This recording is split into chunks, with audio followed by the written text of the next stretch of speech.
If you're looking for more horror outside of the mainstream, look no further than Unsung Horrors, a podcast about underseen horror movies. I'm Lance. And I'm Erica. Every other week, we'll cover a horror movie with fewer than 1,000 views on Letterboxd. We'll even give you double feature recommendations to pair with the movies we discuss. From gothic to shot on video, from slashers to comedies, from giallo to J-horror, we'll cover all the subgenres. So join us as we unearth these hidden gems of horror. Follow us on Instagram, Twitter, and Facebook, all at Unsung Horrors, available wherever you listen to podcasts. And part of the Someone's Favorite Productions podcast network.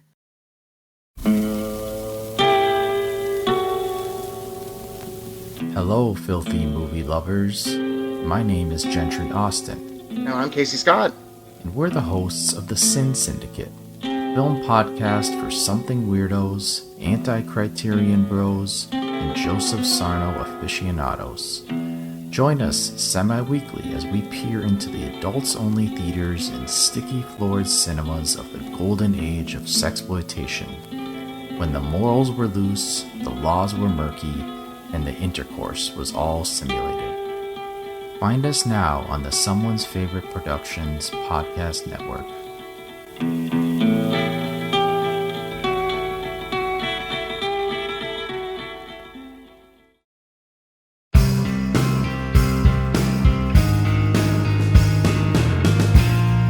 Weirding Way Media.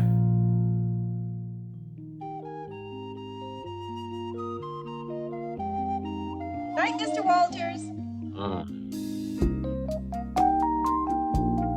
You see that guy over there? No, he's an actor. The guy on the phone, he's a prize fighter. Me, I'm a cab driver. I'm the only cab driver in this place. Good evening and welcome to Night, Mr. Walters, a taxi podcast. I'm your co-host HP, and with me, as always, is my other co-host. It's Father Malone. Father Malone, how are you? Oh, I'm good, but then again, maybe it was one of those murder-suicide things. We'll get to that. We're going to talk some taxi. This week, we're covering episode 14 called Friends. This was written by Earl Pomerantz, and we know who it was directed by. It was directed by James Burrows. There you go. James Burrows of Friends fame, directing Friends here as a precursor to the eventual series. Burrows is getting meta before there was even such a thing. Just a reminder, we're doing these shows in broadcast order and not in order of filming. Just a little background before we get into the episode. According to Pomerantz in the official Taxi fan guide by Frank Lovies, everybody's heard me mention this several times on this podcast. Every time he writes for a series, he writes an episode involving a goldfish. Now, you're going to find out, those of you not familiar with the episode, that it centers around some goldfish and what happens between two friends. Anyway, some listeners may also recall the goldfish episode of The Cosby Show where the Huxtables, I think it's Rudy's goldfish dies, and the Huxtables all gather around the toilet and have a little funeral for the goldfish. That was also Earl Pomerantz. Earl Pomerantz wrote for The Cosby Show as well, among other episodes. Did they lip sync a jazz standard? Dizzy Gillespie played the funeral march on his horn. He was Grandpa number 12. Grandpa Dizzy Gillespie. Grandpa Sammy Davis Jr. The story goes that when Pomerantz was still single, he went out of town and he gave his goldfish to Les Charles to take care of. And when he came back, one of the goldfish had died. Oh, so sad. So this is apparently why Earl Pomerantz has a thing now where he always writes a goldfish episode. He's been haunted by this memory ever since he was a young, hungry writer in Hollywood, I suppose. Thanks to one of the creators of Cheers, we get this goldfish trope playing through popular American television for the next 20 years. So anyway, let's get to the episode. We start off in the garage where Latka is complaining. He's moaning about a toothache. This is as close as we get in this episode to a B plot, is it not? It is 100% the only B plot, and they wrapped it up, I think, within the same scene, which is really, really welcome. But I should say, we don't start in the garage. We start with some B-roll in the back of a cab, a ghost point of view, because we cut to the cab pulling into the garage, and there's no one in the back seat, and we can't really make out the driver. And what cab is it? Did you make it out? It's cab 804. I noted the B-roll but I didn't notice the extra bits and bobs that you described. That's fantastic. I love that. Also, when we get into the garage, we start in this tracking shot across the garage, like finding Louis amidst the columns and the people crossing through the frame as he's trying to get to Latka. It was pretty great. The direction is interesting. I think Burroughs always, and sometimes he gets a little too creative, maybe, but it's always interesting. I think he's always trying to push the bounds of sitcom direction. Latka's complaining about a toothache. He asks Louis if he can leave early to go to the dentist, and Louis just laughs in his face. Louis tells a bad dentist joke, and even after Latka is laughing along with him, Louis still won't let him go to the dentist. And at this point, as a viewer, I'm thinking this is a wind-up. This is going to transpire through the whole episode. It's going to be one thing after another, getting Latka to the dentist. But like you said, it's going to be resolved in record time here. At this point, Tony comes in and he starts talking with the other cabbies about a blind date that he went on. Apparently, Bobby had a date named Dominique, whose cousin didn't want to be alone. So Tony took her out for Bobby. And I want to make a side note here before we get into this. This is my first of several side notes that I'm going to break in on. I think we might have our first time traveler in the garage. Did you notice this, Father Malone? Interesting. Who? He's either a time traveler or an assassin or perhaps a documentary filmmaker. I'm not really sure what. But as Tony goes to get his envelope from the dispatch cage, there's a fellow sitting in the bench in front of the coffee machine.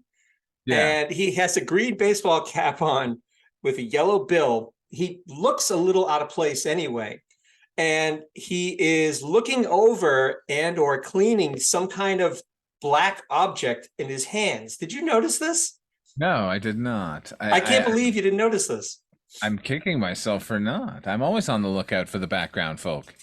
It's hard to know what it is that he's working on because we're dealing with standard definition television, so it's not that clear.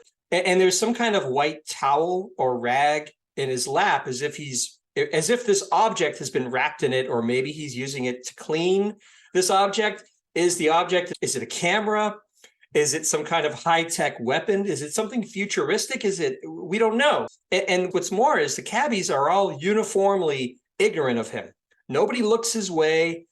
Nobody pays this odd traveler from another dimension any mind. I thought it was very odd. I can't believe you didn't notice this. You always pick up on these background characters. Well, that only tracks because Space Blonde is back. She's in the same scene in the background.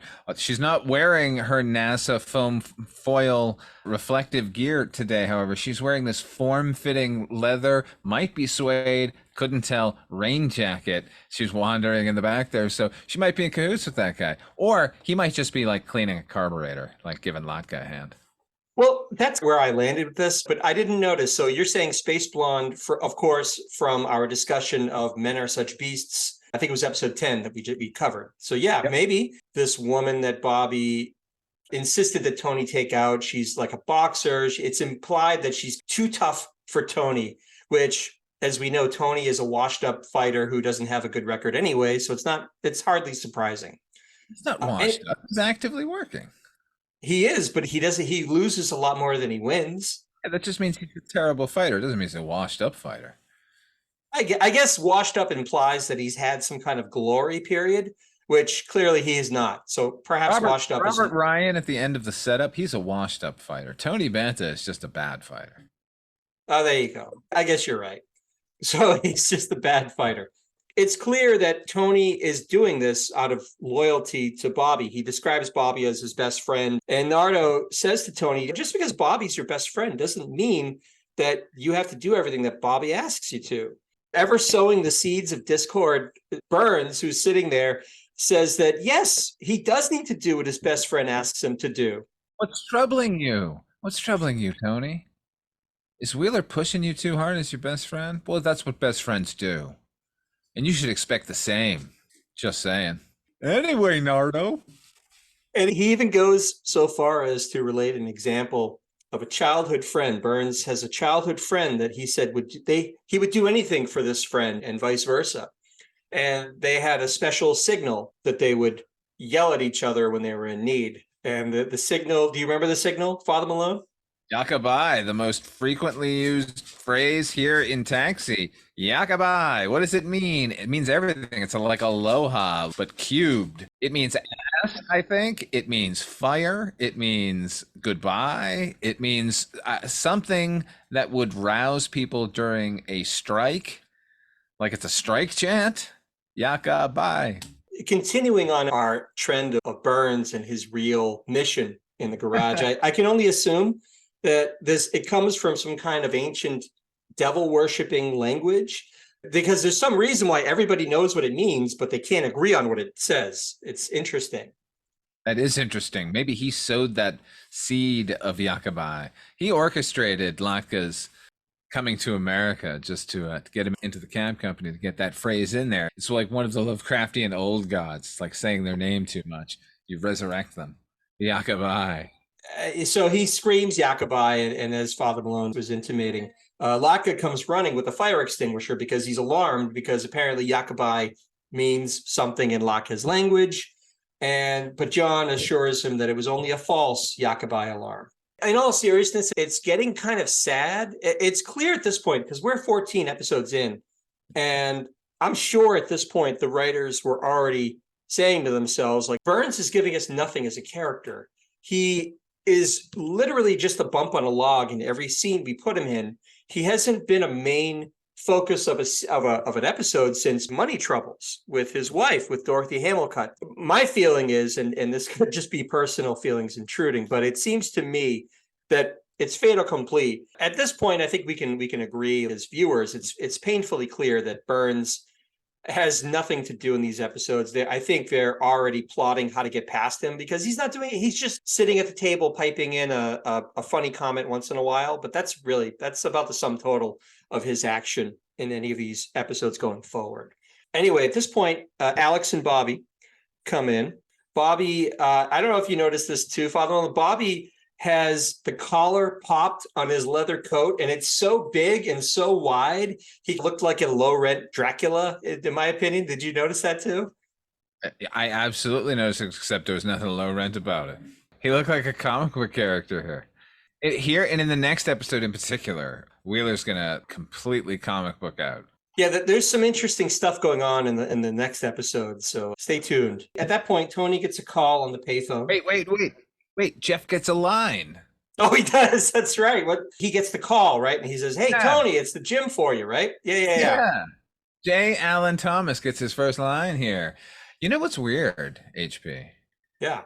Years later, J. Allen Thomas would show up on Cheers, playing a character named Jeff.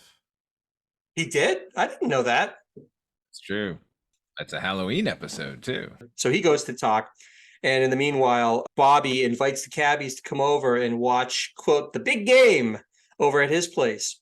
So at that point, Tony gets off the phone. He's very excited. He comes over and tells the cabbies that he has an out-of-town fight in Scranton. And he says he's fighting the state champ, but in a bit of unnecessary confusion, he's fighting the New Hampshire state champ, not the Scranton state champ. The guy he's fighting just took the title from his father. It's a little bit, I think there was a stretch for a joke in this episode, but whatever. Apparently, it's so urgent that he has to leave right this second. Like, he just got to the garage, and now he's got to leave and go. And on his way out, Tony asks Bobby to feed his fish while he's away. He has a couple of goldfish, George and Wanda. Just to break in here a little bit now, Father Malone, over the past few episodes, and the rare occasion that we've seen Bobby, because he's been kind of a bit player in a lot of these recent episodes, but you keep carrying the torch for what an insufferable prick Bobby is. This is the first indication of really what a jerk he is. Am I wrong? Oh, no. I think we've been picking up on what a jerk he is, and I've certainly been reveling in what a jerk he is the entire season. And here, it's just paying off in the grandest way possible. Yeah. Yeah, it is, because it's been drummed into our heads that they're best friends. But at this point, Bobby's very reluctant. He doesn't really want to have the responsibility of taking care of these. Like, they're fish. I mean, how hard is it? You just throw a little food in the dish and you're done for the day. Right. Does Bobby Wheeler owe Tony Banta?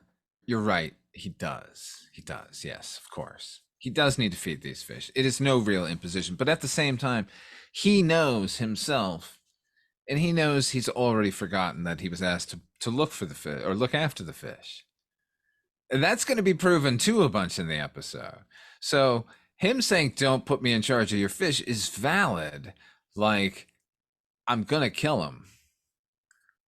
But should friendship overrule that? Should he strive as hard as he would strive to get a roll, make his roll for the next day and a half, the Ahab to the white whales of Tony's goldfish? It's true, because Tony, it plays the card when Bobby's kind of begging off. Tony tells him, like, hey, I do a lot of stuff for you, dude. Can you do something for me for once? But to your point, Father Malone, in essence, these fish are about to be sacrificed on the altar of friendship, because Bobby knows that these fish are dead meat. There's no way he's, with his lifestyle, with his absent-mindedness, there's no way these fish are going to live a day, let alone a week or whatever. In a sense, that's very self-aware of Bobby to recognize that about himself, right? Oh, totally. Yeah. We knew, and so clearly does he. With this sort of additional guilt trip that Tony throws at him, Bobby relents and says, yeah, I'll take care of the fish. We find out the fish mean a lot to Tony because they've been together for 4 years. Tony bought them with his first big fight purse, which was exactly $3, which supports, I mean, he's not washed up. He's just a terrible fighter. I'll leave it there. Only been at it for 4 years, apparently. But, you know, right? No. I think he's been fighting professionally for 4 years. But my guess is he's had many years of training in amateur fighting before that. So that's short selling how much he's fought. Except for his stint working for the government. This is true. We'll find out that he's a veteran. And we thank Tony for his service. In the meantime, Laka is still moaning about his tooth, and Louis finally relents. And in gratitude, and I thought this was also a great joke. And by the way, this is the wrap up of this so-called B plot. Thank God. When he said, yeah, you can go, I went, wow, this is done? Oh, yeah. Fantastic. But then the joke is really good. It's a long way to go for this joke, considering this is not a B plot. It's just a setup to get us here. But it is. But the joke is good. So the joke is good, and I'm not going to do it justice. Not that I ever did these jokes justice, but basically, Locke is so happy and he has so much gratitude for Louis and letting him go, and he says to Louis, and I'm not going to do a Locke impression, but he says to Louis, you know, Louis, people say a lot of things about you. That you're mean, that you're cruel, and you're nasty, and you're cheap. And he just walks away. Instead of you, like you think that it's Locke is going to say, well, but you're none of those things. You know, you're actually a really good guy. I stand up for you, Louis, when they say that, because I know you're not. No. I just want you to know people say these things. DeVito plays it beautifully. Like the look on his face, he's just kind of like confused. Like, wait a minute, wasn't there going to be someone sticking up for me here? But he just walks off. And for the fact that it's just this little inconsequential so-called B plot, it was a fun wind up, and it didn't belabor what could have been a tiresome side plot to the episode. Now we cut to our favorite set, Father Malone. It's Bobby's fabulous downstairs apartment. Casa de Wheeler. We've gushed about how much the set decorators put into this. In every set, but this set in particular, it's gorgeous. I'm going to do it again. Ready? Yeah. 2 bottles of Chianti for decoration. It's not there for eating. Okay. Painting on the wall is The White Barn by George O'Keeffe. That long painting. Yeah. She painted that in 1932. Okay. Ready? Here are the books on his shelf. Encyclopedia of Space. I Lived with Latin America. The Collected Works of Somerset Maugham. There are 2 volumes. The Erotic Reader. Okay. Ooh. And then Summer in Sodom. Okay, that's a book by Edwin Fay from 1962. There are 2 copies of it. There are 2 copies. Let's bear in mind, these episodes were on, and they were repeated maybe once or twice, but they had no conception of somebody like you, Father Malone, pausing it and going frame by frame, looking at every single piece of furniture and books and paintings and everything. I don't need to frame by frame. I just touch the screen and these things come to me. Psychometry. That's incredible. I love when you can pick up these details, Father Malone. Alex and Latka, we see them come down the stairs. They arrive, but Bobby doesn't come to the door. And Alex remembers that there's a spare key by the door. Now here's the thing. Here's another side note. And I can't take full credit for this because this was also called out in the Lovey's book. But what rational New Yorker would keep a spare key right outside their door? That's such a logical hole, in my opinion. Don't you agree? I do agree. And then I also am of the mind that nobody would be crazy enough to leave their key under the mat. So I will do it. I guess it's a bit of reverse psychology there, perhaps. I think it's in line with Bobby Wheeler as a character, honestly. Yeah, it's in line with his overall thoughtlessness, but it would have made more sense for the writers just to have given Alex a key that he could have had. You give a friend a key just in case you're out of town and you need to get in your house or whatever, or a neighbor. It would have made more sense just to give Rieger the key and say, oh, I have a spare key. Let me open the door. But somehow they go through this business of finding the key outside the door. But nevertheless, he finds the key and he opens the door and they start to get settled in to watch the football game. In stumbles Bobby, looking very, very, very self-satisfied. As he tells it, apparently they just stayed up all night talking with this lady friend, and he's very happy with himself. So they sit down to watch the game. You know what? Let me talk about the big game for a second, if I may, HP. Because while Bobby is futzing around and just doing his thing, we're finding out he maybe was trying to score with the girl and everything. There's little bits of comedy going on.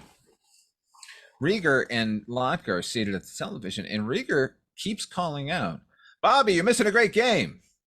The game started 2 fucking minutes ago. They just sat down. How great is the game?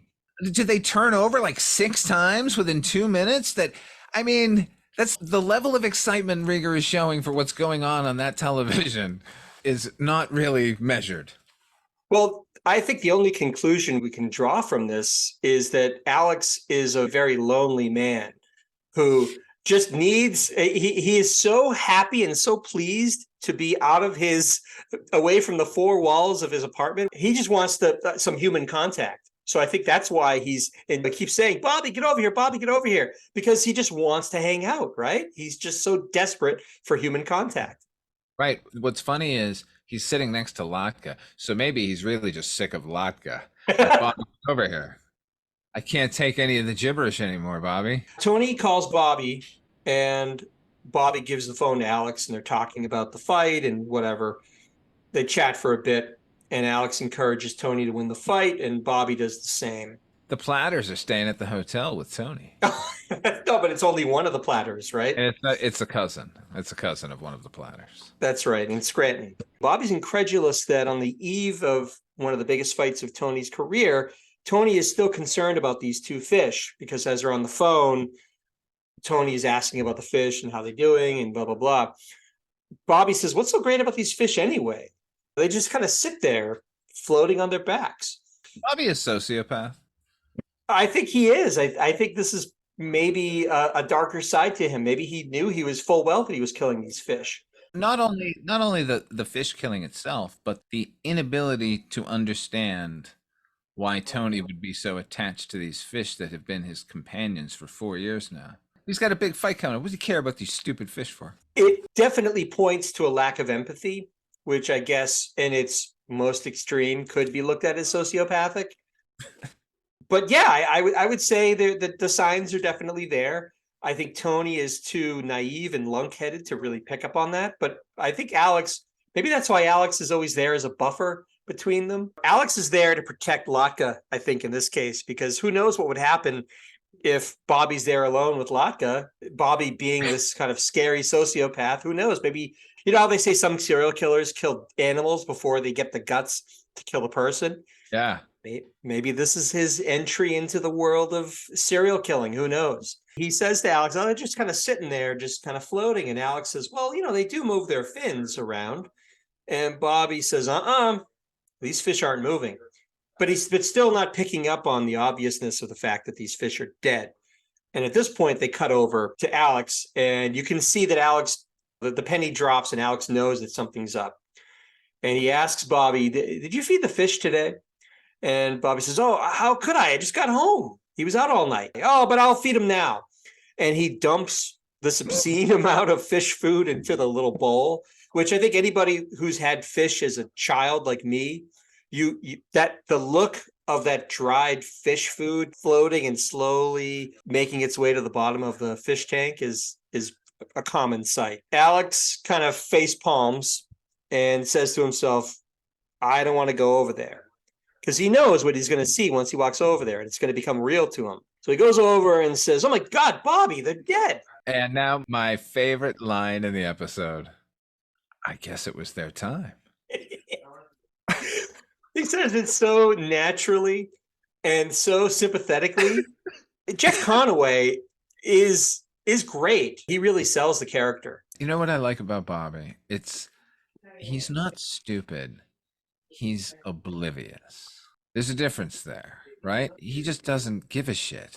It's a lack of intent, right? Right. He's not trying to be mean. He's not trying to be a bad person. He's oblivious. And it makes sense, because this is a guy who's blessed with very, very good looks, with charm, with acting ability. So realistically, he doesn't really need to be the most self-aware person. He's probably got women throwing themselves at him day and night.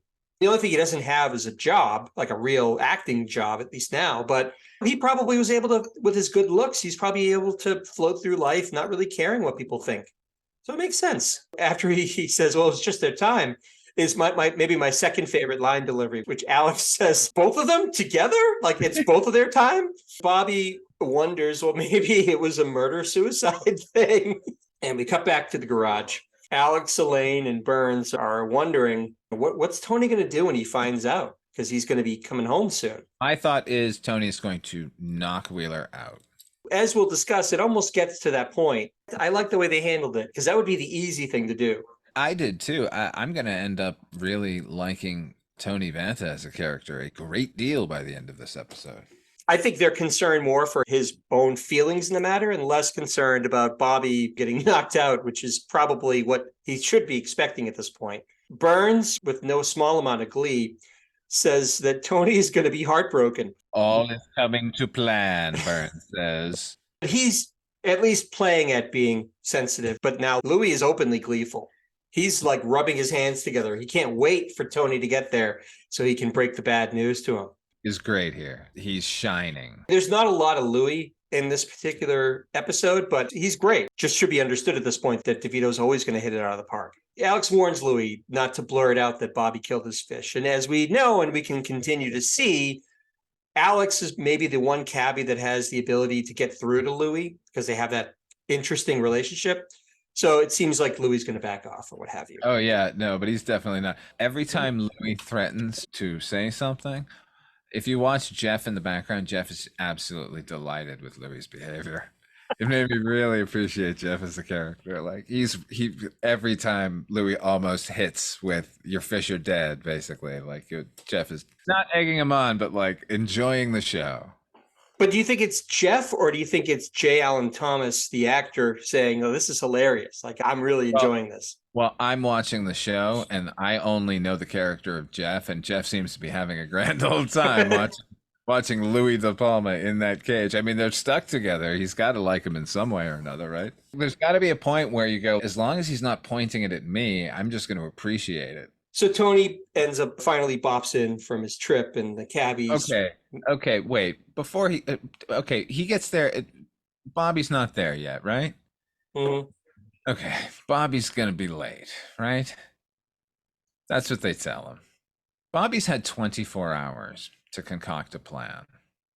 I'm very disappointed in Bobby Wheeler. Maybe he is just that. He's just a narcissistic prick, and that's what I should love about it. Because I was hoping for something a little more nefarious here. I guess if this were a Burns episode, he would have come up with something better than the old switcheroo, the old I'll go to a pet store and get other goldfish, and he'll definitely buy that. These fish that he's had for 4 years. That bit where Bobby goes and brings the replacement fish, that's as sitcom-y as this particular episode gets. I think we can agree. Where we've seen that in a million different sitcoms, like they do that on Toby Gillis. I bet Andy Griffith probably had a switch in the goldfish. Andy, that's not my pet fish.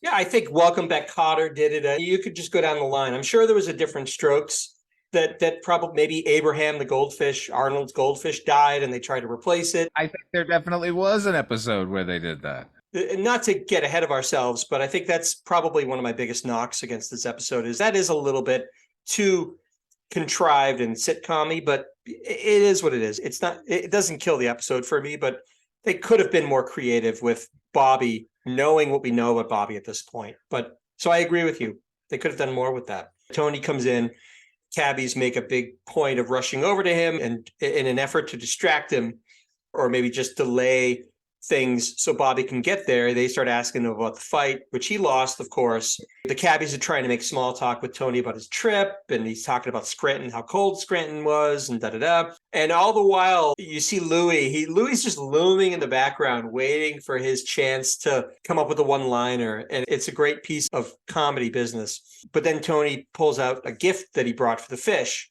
This is heartbreaking. Honestly, it really is. It's a little ceramic castle that you put into the fish tank, and he even makes a point of saying it says Scranton. It's a souvenir from Scranton for the fish. Scranton Aquarium, man. Yeah, and he's like, oh, maybe they can swim through the windows, and it really is heartbreaking to see this tough guy who loves these fish so much. HP, you ever been to Scranton? I have not. That's where the office was set, was it not? Yeah, I've been there a couple times. It reminded me of Lynn, Massachusetts. Yeah, it was a bit hard to scrabble there. Yeah, I remember one night, in fact, driving and being chased. People on foot chasing my vehicle. And it was the place where I, in a diner, tried the local delicacy of scrapple. I always like to try a local cuisine, and they convinced me that that's the one to get. And I think they were having a joke on me because scrapple is one of the most disgusting things on planet Earth. Wait, let's back up. Why were they chasing you on foot? I was looking for a submarine sandwich at a very late night situation, and there was one open in a rather sketchy part of town. And I slowed down in an area that maybe crime could occur on in in a very easy manner. And suddenly there were several hooligans chasing after my minivan. And so I sped away. I went submarine sandwichless that night. Although they'd call it a hoagie. But you walked away with all your teeth and all your money and all your belongings. I mean, that's a win as far as I'm concerned. I wanted some Primanti Brothers, man. You ever been there? They put the fucking fries on the sandwich and the coleslaw and everything. It's so good. What's in Scrapple, incidentally? Can you? It's like head cheese type stuff. It's all awful. It's, OFFAL kind of, As Tony's talking about this castle, he's reflecting, and he says to the cab, it's maybe silly that I love these fish so much, but Tony really sees the fish as symbols of survival. If these little fish can survive in this world, then so can Tony. That's very inspirational. It's sad because we know what Tony doesn't know, but inspirational to us, sad ultimately for Tony, but hilarious for Louis De Palma in that cage every time he mentions how much he loves those fish, knowing they're dead. He can hardly contain himself in that cage. This is a whirlwind trip for Tony. He's been gone literally 24 hours at this point. He asks Alex, how are the fish doing? How are they looking? And this is a perfect line reading by Judd Hirsch. He said, he kind of stops for a minute, thinks to himself and says, peaceful, which says a lot without saying a lot. Tony walks away to put his stuff in the lockers or what have you. And the cabbies are still fretting over telling him the truth, except for one person. One person is stepping forward to try and wrangle this. And of course it's Burns. ever Oh, sowing yeah. chaos. He with barely concealed glee, he says, "It's gonna break the poor guy's heart." I think we're led to believe that it's him crying out in empathy, but we know he's stifling a laugh. You know how sometimes you're laughing so much you start to cry? That's where Burns is at. And he's preaching to the back wall. He's letting everyone in the garage know that there's some misery about to occur so he can feed off of their empathy. And Bobby finally hurries in with a couple of new fish. He's got the fish bowl in his hand, 2 healthy fish swimming around. cloudiness of that bowl is distressing. It looked like it had to be cleaned. Is that what you're saying? It was filthy. If you look at the fish in the previous scene, I mean, granted, those fish are dead, but that water is crystal clear. Here, it looks like, I don't know, like they poured tap water from actual New York City from 1979. It doesn't look healthy. It begs the question, has he been rushing around all day with this fish tank sloshing around in the front seat of his cab or in his car? No, because in typical Bobby Wheeler fashion, this is a last minute thing. He came right from the pet store. He said he had to go to 3 or 4 different ones to find ones that matched the fish. But how is he transporting this fish tank? It's definitely sloshing around. It just wasn't sloshing around for that long because that would have taken some forethought on his part. So he comes in and he presents these fish. He says, "Here you go, Tony. Here's the fish. They're happy to see you." And Tony says, "Oh, I love these guys." And you think initially, oh, he's going to pull it off. And he says, "No, I hope they get along with my fish." So he's not fooled in the least. He knows that these aren't George and Wanda. Yeah, but apparently the writers think that we are because they give us this bullshit line of, "I love these guys." Like he would say that to fish he just met. It's sitcom-y in the extreme. And it's the biggest negative I can give this episode. I mean, it's ridiculous. It's not believable at all. After he reveals that he knows these aren't his fish, it's kind of funny because the rest of the cabbies kind of skedaddle. They scatter. For all of their concern and their fretting, they don't want to be part of this. They're going to leave Bobby to clean up his own mess at this point. Because I think they're fed up. I think we can agree, Father Malone. They're just fed up with Bobby at this point. And they're frightened of Tony because he's a powder keg underneath all of that sweetness. You're thinking they're afraid he's going to explode in violence against them as well? Bill Bixby, he's going to freak the fuck out when he finds out his fish are dead, man. He's going to rip down that stairway leading up to that second floor. All the chicken wire is going to come tumbling down on those cabs.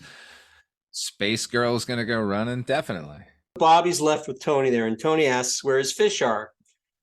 And finally, Bobby owns up to his mistake, and he confesses to Tony that he forgot to feed the fish, and they died. But he does say he thinks they died in their sleep, as this ham-handed attempt at comforting Tony in his dark moment. Tony asks, "Well, where are they now? You better not have flushed them."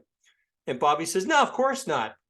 And this is so disgusting. He pulls a Ziploc baggie out of his front shirt pocket and kind of unfurls it. And there are the 2 dead fish. He's been carrying them around. Was I the only one skeeved out by this image, Father Malone? No, I literally wrote in my notes, Ziploc bag of fish is great. It's so in character, first of all. And it now conjures images of Bobby Wheeler crouched against fish tanks in various pet stores in downtown New York City, holding up a Ziploc bag, trying to match goldfish up to other goldfish that are living. And he did that 4 different times. You're right. He would have had it as a means of color matching and size matching the fish. Oh, yeah, it's vile. It's gross. So disgusting.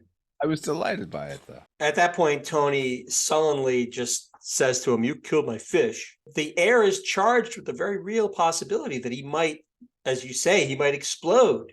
You don't know how he's going to react because he loves these fish. It's been hammered into our heads. And now that he's finally confronted with the reality that they're dead. HP, as much as you hate Tony Banta and think he's a washed-up has-been, I don't hate him. Whoa. I don't hate him. Where are you getting this from?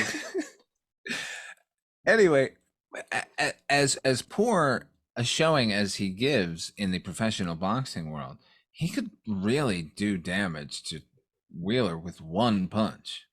I mean, there's an episode called One Punch Banta. I'm sure compared to the average layperson, he may as well be the world's strongest man. He's used to fighting hardened fighters who can take a punch and who are used to this. But if you're not, he could punch a hole through your chest for all I know. He could end Pretty Boy's acting career with one swing. One swing in retribution for the lost goldfish, George and Wanda. Does he tell us why they were called George and Wanda?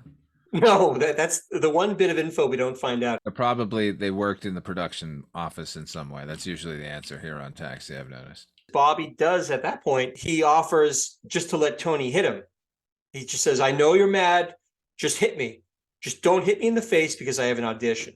He kind of cocks back like as if he's going to hit him, but he just says, I don't want to hit you. I want nothing to do with you.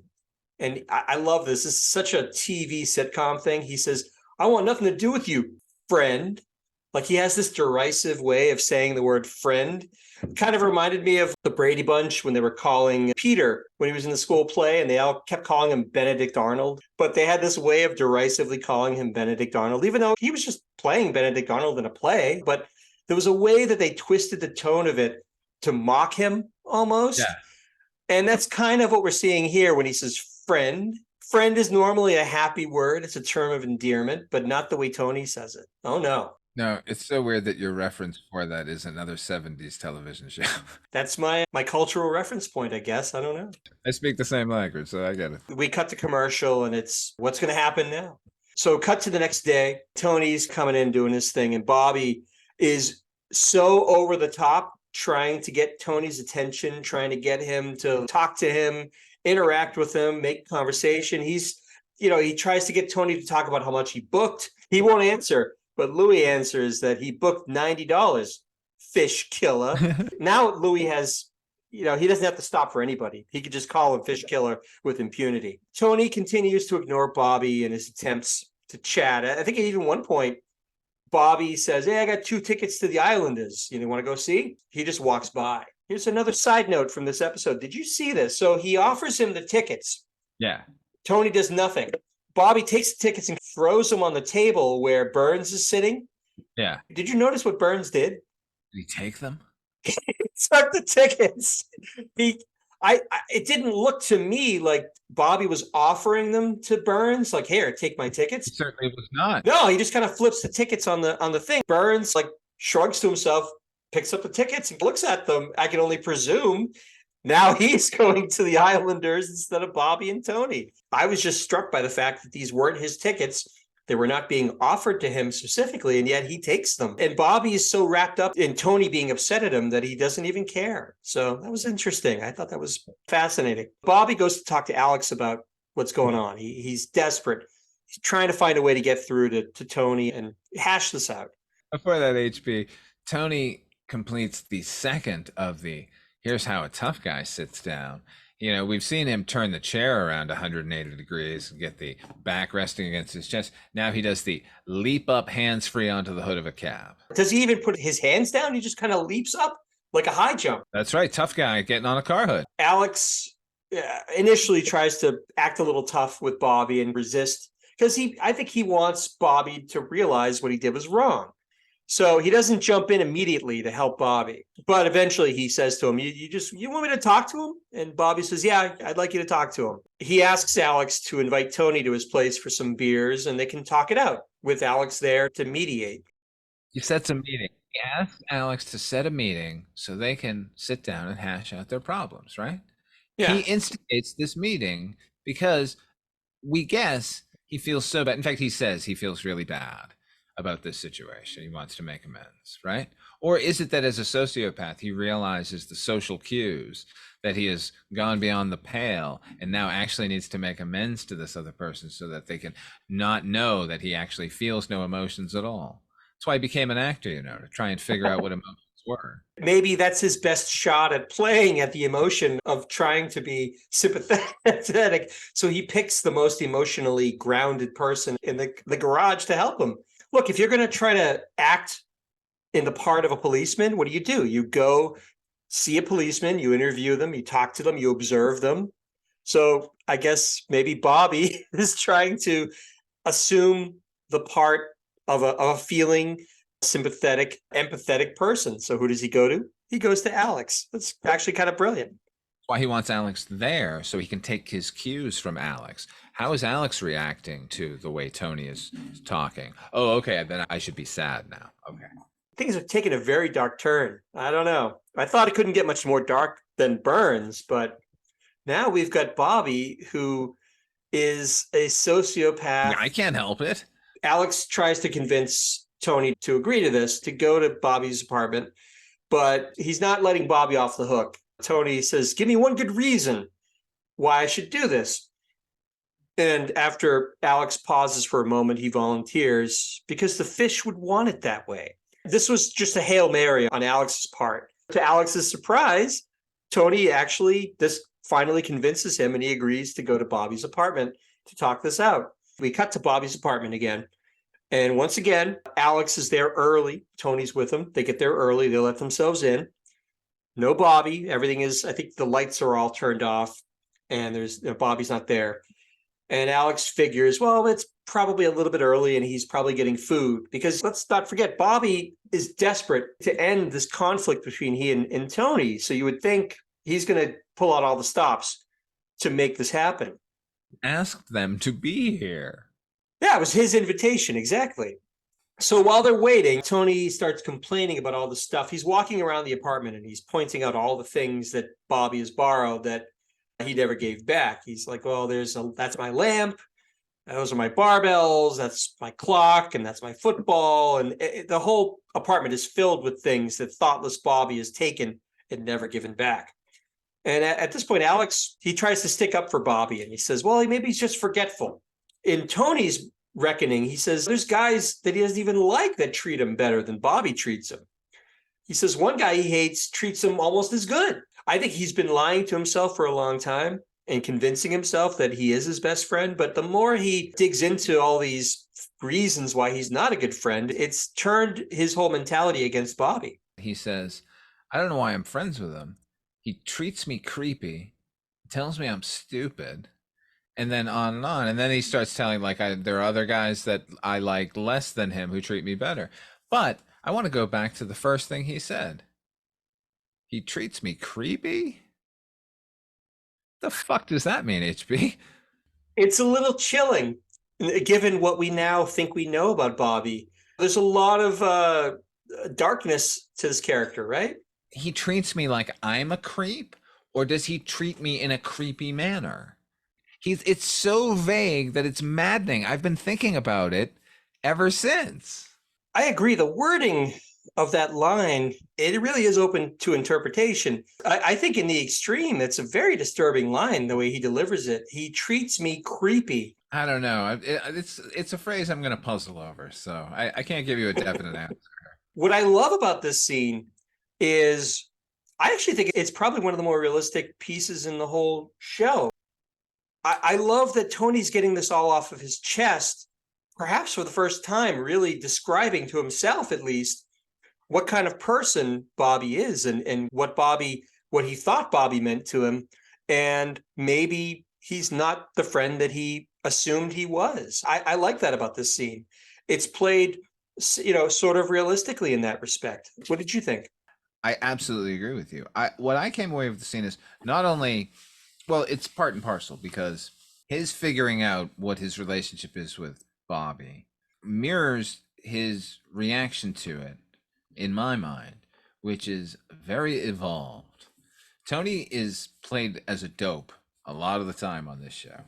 But here, given the fact that his best friend is basically a narcissistic creep who killed his two best friends, his companions, and now he's effectively going to forgive him, because what he wants to do is destroy a bunch of Bobby's shit, but can't bring himself to do even that, because he's not only accepted who Bobby is, he's accepted that that's who Bobby is in his life.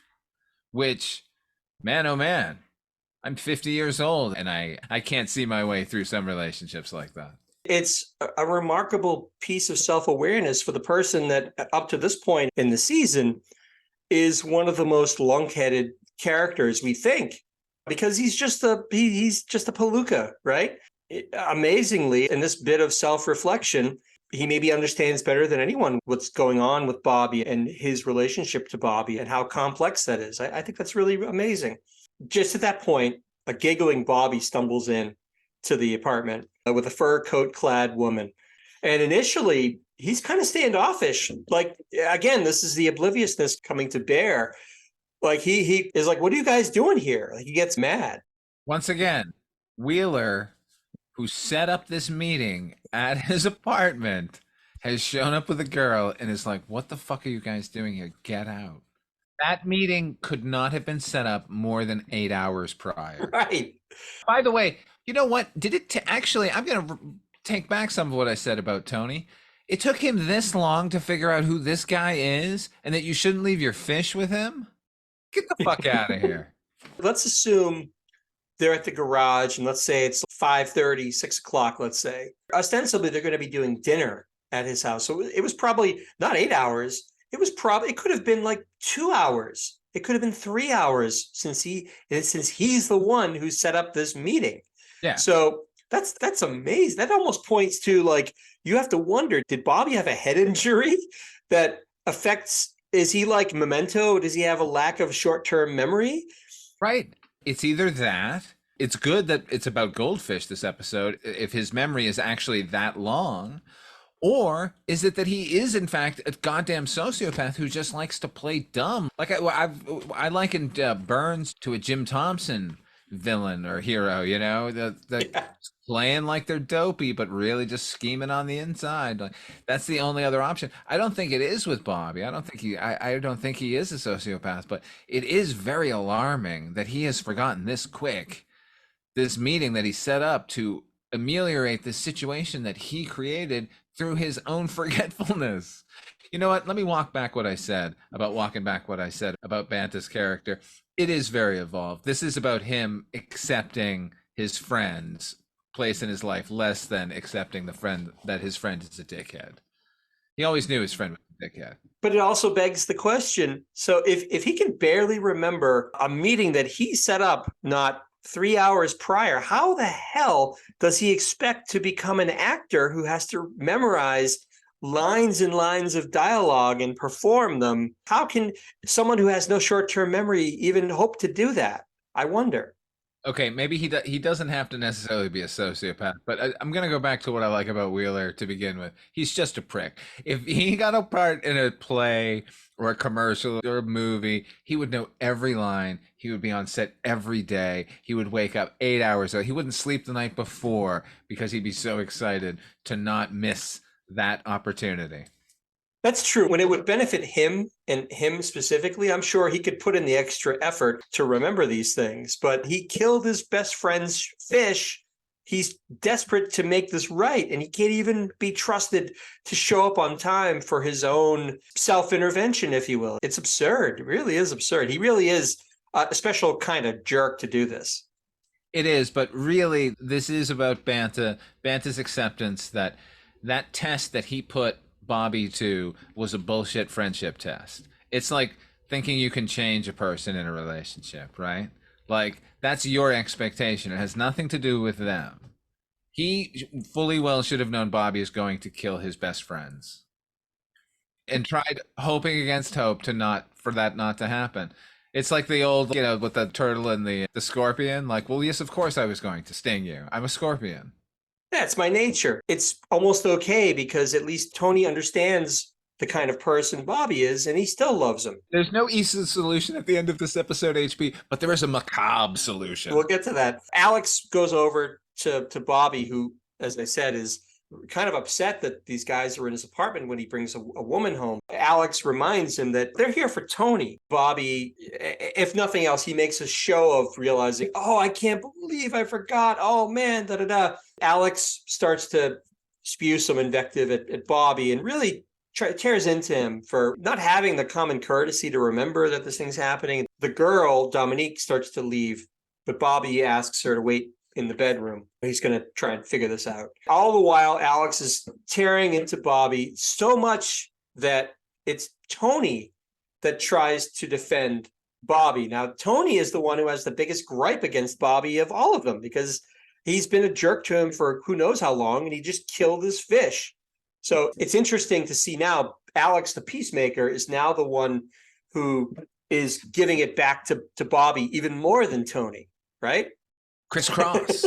They're now arguing opposite sides of their actual beliefs.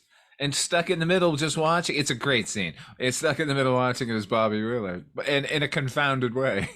Why are you yelling at each other? I'm the asshole here. Alex is just too mad. He actually even throws some blame at Tony for putting the fish in the hands of a man who can't even feed himself half the time. Like you were saying earlier, Tony had to know that his fish were in jeopardy the minute that he gave them to Bobby to look after, because he knows what kind of person Bobby is. And yet he thought Bobby would rise to the occasion. And Alex's point is like, how could you think that? Look at this guy. He couldn't even be bothered to remember this meeting that we've all set up, this dinner where we're going to hash things out. He's the one who wanted to do it. Alex and Tony are really squaring off. And now Bobby's the one who's got to get in the middle and break it up because things are getting very heated. He reminds them, like you said, that, look, I'm the one that you all should be mad at. I'm the one who is thoughtless and I killed the fish and everything else. He breaks through their stalemate and they all start to laugh, remembering that, yeah, that's why they're there. They're not here to legislate Bobby's behavior overall. They're here to talk this through. Bobby claps them both on the back and says, look, guys, grab your coats. We're going to go out for a steak dinner. They're going to have, this is talk about 70s. They're going for steak and Lowenbrow. Oh, that's fucking fancy. Do they even make Lowenbrow anymore? Father, do you know, Father Malone? If they do, we are going to record an episode of Night, Mr. Walters, where we each drink a Lowenbrow. At the time, they were a popular beer. They were advertised very heavily on TV. I can still remember do you remember their tagline? I don't. Tell me. Here's where I cut into the episode and I play the commercial. But if it's the one I'm thinking of, the tagline, I'm not going to sing it. It was sung, was tonight, let it be Lowenbrow. Here's to good friends. Tonight is kind of special.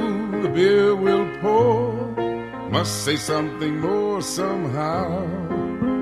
So tonight, let it be Lowenbrow. Let it be Lowenbrow. Oh, yes, let it be Lowenbrow. My God. Tonight, let it be Lowenbrow. So we know this is going to be fancy, right? Steak and Lowenbrow, just like the commercial, Bobby says. And after dinner, Bobby says he knows a scalper that can get them Knicks tickets. This is going to be a great night. Bobby Wheeler going to deliver. He doesn't make promises he's not going to keep. He's not going to tell you I'm going to meet you in 2 hours from now at my apartment, and then not show up with a girl. Now the guys are arm in arm. They're laughing. They're looking forward. They're going to have a great night out. Just the guys. Just as they're walking out, Bobby remembers, oh, my God, I left that girl Dominique in my bedroom. Bobby resolves to stop letting people down. He's going to stop letting people down. So he says, I'm going to go in the bedroom. I'm going to let her know that I'm going out with the guys, and that's that. So Bobby goes to the bedroom. Alex and Tony are left waiting in I guess it's the living room. They're kind of awkwardly tossing a football around. Alex is whistling to himself a little bit. And this scene does go on it feels like it goes on for a long time. Because it's an uncomfortable amount of time, leading to the fact that this is an incredibly uncomfortable thing that's going on here. Bobby Wheeler was supposed to go tell a girl, either you got to go or I'll be back later, and then come back out and join his friends. They're clearly now fooling around in the bedroom. And it's wordless. Alex and Tony aren't actually talking or saying anything because they think he's going to be out any minute. But as it goes longer and longer, they wordlessly realize that he's not coming out.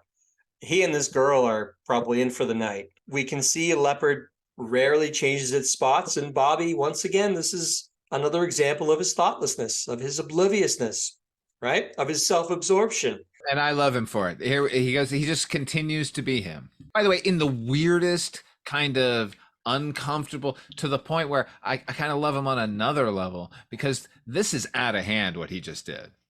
I mean, look, I guess we all have that friend, but good Lord, man. Here's my apology, guys. I'll take care of it tonight. Oh, fuck. What are you guys doing here? Oh, I was supposed to apologize. Okay, I'll take care of that right now. I'm gonna, and then he like, it's like, look over there. And then he runs in the other direction. Like, that would be a less subtle Right. version of what he's doing to them. There's no excusing what Bobby has done here. It's just remarkable that even after all of this back and forth and this wrangling with Tony, he can't change who he is. To your point, he's the scorpion riding on the back of the alligator or whatever. It's his nature to be a prick. That's just who he is. Without saying a word, Alex and Tony both decide to leave, but not before, in a nice little tag, Tony remembers to feed his new fish and they leave. We have one little bumper, and this is where the macabre bit really comes in here. They're at the garage, and Bobby strolls in with a massive item in a bag. He declares that he has a presentation to make to his best friend, Tony. What is this big object, Father Malone, and what is so macabre about it? It is a gigantic plaque, like the size of two men. It's a plaque that you could imagine 12 scientists sitting in the jaws of. And mounted in the middle are the tiny, tiny goldfish. Now, this led to my mind going to Bobby Wheeler paying for this with a giant oversized novelty check. Perhaps lighting the room with one of those giant novelty Zippos. Can you imagine if you're working in one of these stores where they sell plaques and trophies for sporting events like kids' soccer trophies and what have you, and some lunatic comes in with this plastic baggie, because he still has the plastic baggie with George and Wanda, and he says, "Hey, can you mount these fish?" Like, if I were that guy, I'd say, "Get the hell out of here, you lunatic! Get out of here!" You know what? I bet they mount fish all the time, like game fish. So here's what I think happened. I think he came in and said, "I want to mount some fish." And they said, "Yeah, we do that." And he says, "I want to mount these goldfish." And they said, "You know what would be funny? Put it on this gigantic placard." And it's the placard that they were never able to move in the store, And then so Bobby walks out of that store and they're like, "We sold it." They're high-fiving each other because they got rid of this giant albatross around their necks, right? God, it's been in inventory since 72. Like, Jesus. Why did we order this thing? Perhaps the macabre cherry on the bizarreness of the moment. It's almost EC Comics like, where Tony looks at it and he declares it the most beautiful thing he ever saw. You imagine, like, these are the fish. He loved these fish. These fish were a symbol of survival and perseverance. To see them so cruelly preserved and slapped on to a giant joke plaque like it is. Yeah, and like everybody sort of crowded around for the freeze frame around this plaque. It's very EC Comics. I expected the Crypt Keeper to come popping out. Well, Tony wasn't expecting his friends to be so well preserved. It's a chilling tableau, in my opinion. I wondered earlier if we were going too dark. I don't think we are, considering the content of this show. There's no misinterpreting the moment. It's really chilling. Very chilling. So that's the episode, Friends. Talk about yellow lights. What does a yellow light mean? Now, just a reminder, we score these shows on a scale from 1 yellow light to 5 yellow lights. 5 yellow lights is the perfect Taxi episode. They don't get any better than this. 1 yellow light is this could not get any worse. This is the worst episode of Taxi that they've possibly produced. And as we do every week, I'm going to throw it to you, Father Malone. How many yellow lights do you give Friends? I give it 3 yellow lights. I would give it 2 for criminally underusing Nardo in the episode, because she looks spectacular in that jean and red blouse combo. Look, am I objectifying or making things worse? Maybe. But she was not well used in the episode, so that ought to knock it down. But the rest of it is so good. And as it turns out, complex and affecting and illuminating in both Banta and Wheeler's case, and in their realizations about each other. That I think it's a pretty good episode, and it's got a lot of funny business in it. Hirsch is always great. I think he's great here. And I guess it was their time. I came in to rewatch this episode, and I've seen it many times over the years. And when I think of this episode, the first thing I always think of is that bizarre tableau at the end where the fish are mounted on the plaque. And I came into this in my mind thinking, oh, this is going to be like a 2 yellow light episode. This is not one that I remember very fondly, and so on and so forth. But I'll tell you what, as I watched it, I had very much the same reactions that you had. And in fact, I'm just going to cut the suspense. I gave this one 3 yellow lights as well. Like I said, I was fully prepared to slam this thing and say, this is not essential. It doesn't really, there's not much plot to it. It doesn't really, but I'll tell you what, I love that Bobby is featured prominently. It feels like it's been a while since we've seen him have a lot to do in an episode. He's been kind of in the periphery for a couple of episodes now, and it's good to see him having so much to do. And I love the fact that they make no bones about the idea that Bobby is just a crummy friend. He's just a jerk. Like the lengths they go to convey the notion that he's so thoughtless is really kind of commendable here. He's just so self-absorbed. And as we've already discussed, Tony's reaction feels really true to me, even down to the fact that he ends up defending Bobby in the wake of Alex's criticism at the very end of the episode. And Judd Hirsch is solid. He's got some great line readings and he's got some funny bits. And Louis even gets in a few choice zingers here and there. So there's, aside from the fact, again, there's not a lot of ensemble interaction, and some of it is a little too sitcom-y, if you will. I thoroughly enjoyed it. I thought it was unexpectedly revealing about both Bobby and Tony in ways that I didn't recall from my watching the show originally. So good on them. I thought this was a decent show. So very good. So we both give it 3 yellow lights. That's going to do it for this episode of Night, Mr. Walters. Father Malone, when you're not clocked into the garage, where can our listeners find you? You can find me at Midnight Viewing, the Night Gallery podcast, among other podcasts I'm involved in, including Noise Junkies, it's a music podcast HP and I do with Mondo Heather's Heather Drain. Those can all be found at weirdingwaymedia.com. Fabulous. And I would also encourage our dear listeners to seek out his Dark Destinations podcast. It's one of my favorites. It's a series of audio dramas featuring Father Malone and others in his merry acting troupe, including yours truly. I don't mention it for that reason. I mention it because it's brilliant and you should do yourself a favor, listen to it. As for myself, you can find me also in the Weirding Way Media platform, in addition to Noise Junkies, as Father Malone mentioned. That's our music podcast. I've also done some guest spots on the Culture Cast with Chris Dasher. And also, if you so desire, I have a Bandcamp site called hpmusicplace.bandcamp.com. You can hear some of my musical nonsense there, if you will, hopefully expanding soon. But yeah, those are the places you can find us. So everybody, please feel free to subscribe to the podcast, write a review or rate us. We'd love to hear from you. Whatever is your manner of listening to this podcast, please leave a review, reach out and let us know how we're doing. So again, for myself and for Father Malone, thank you so much for listening, and we will see you next time.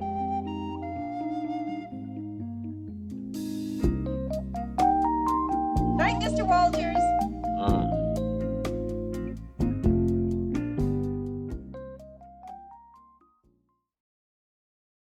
Hello and welcome to Tumbleweeds and TV Cowboys. My name is Hunter.